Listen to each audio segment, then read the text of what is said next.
Right, buddy, this is the latest Manchester United news. Now, we'll be talking the latest on Carlos Baleba. We'll be talking about Manchester United making a new midfield signing in a young up-and-coming prospect, as well as some other interesting stories as well. Now,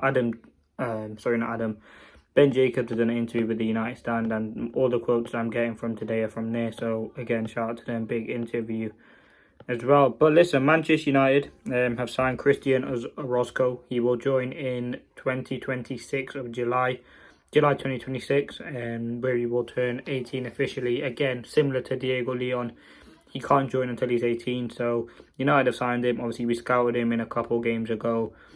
But yeah, in terms of that move, it's being driven by Christopher Varela. And more broadly, there's a desire from the Manchester United hierarchy to break into and to extend emerging markets. Now, that makes a lot of sense, I think.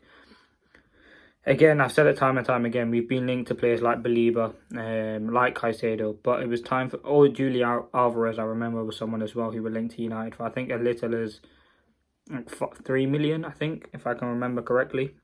And obviously, City made a lot of profit on him. I think it was about £70 million. Now, you look at this, again, he's an interesting midfielder, don't know too much about him, and I've seen clips of him, and again, obviously, the compilations make him look good. But again, similar to Sekou Kone, who we signed from Gda's FC in Mali, like, is a big emphasis from especially Christopher Varela to sign in young players.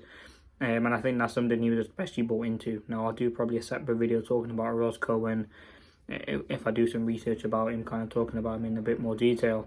But he does look like a very, very good player. As I said, desire is to bring in young players who will be the next up-and-coming talent and have potential to go on and do some good things. And I think that's something that he likes, and I think that's something that we kind of need to see a lot of. I think he's a quality player.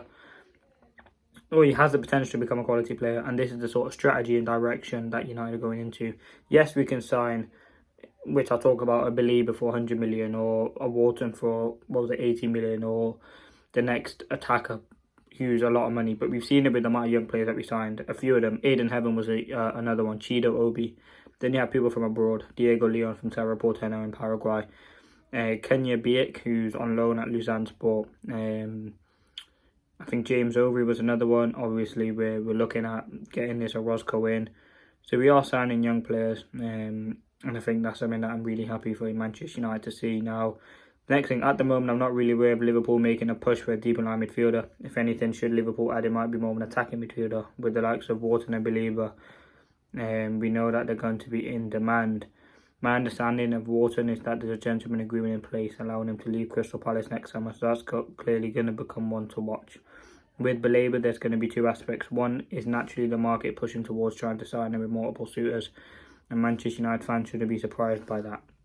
The second aspect is obviously price, and even though that many feel £100 million is not a lot of money, and something that could get a deal done, Brighton's data and Brighton's approach is to think this is a player that might be a Moise Caicedo type fee, 150 mil in 12 months' time. So they want a lot of money for him. I think there's a possibility that two midfielders can come in. I don't see a January sale for Baleba. The slow start to the season may have been influenced by some of Manchester United speculation. There's no doubt his head was turned, but it's early in the season. I don't think we can be looking at a dip in form equals valuation and dip. And again, listen, they obviously value him high. He's a very, very good player. And I think no matter how bad his performances are, I think his price will remain the same. Now, in terms of, at this stage, it's simply to wait and see if we're going to sign a midfielder in January. You're not going to get this to answer to January this early, but there's a concrete possibility that if the right name midfielder becomes available, United will add a senior midfielder this season. As I said, it could be two midfielders. The other name that could be available mid-season if Manchester United have the funds from potential Kobe Manu exit. Now, again, I don't want Manu to leave. I think that's imperative. We can't have a player of his stature and quality leave. I think on the midfield, in terms of who we're likely to sign, there are options out there. Expensive options, also cheap options. But I think if you were to sign on OROZCO, we've already got Sekou Kone. These are not players who can come into the first team. Yes, they have the potential to kind of obviously make that step, but they are signed for the long term. And I think we do need to bring in some more midfielders into this team. I think Casemiro will probably leave next season, see what happens with Manu, see what happens with Bruno. So we could see a huge midfield overhaul next summer. This summer it was more of a attacker overhaul, but next summer could very well be midfield overhaul.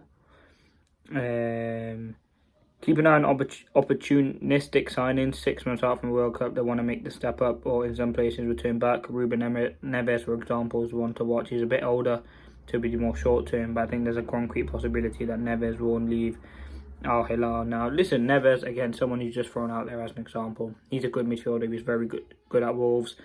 I think what United need to do is we need to find that mix of experience but also youth. And I think Ruben Neves is pushing 30 now.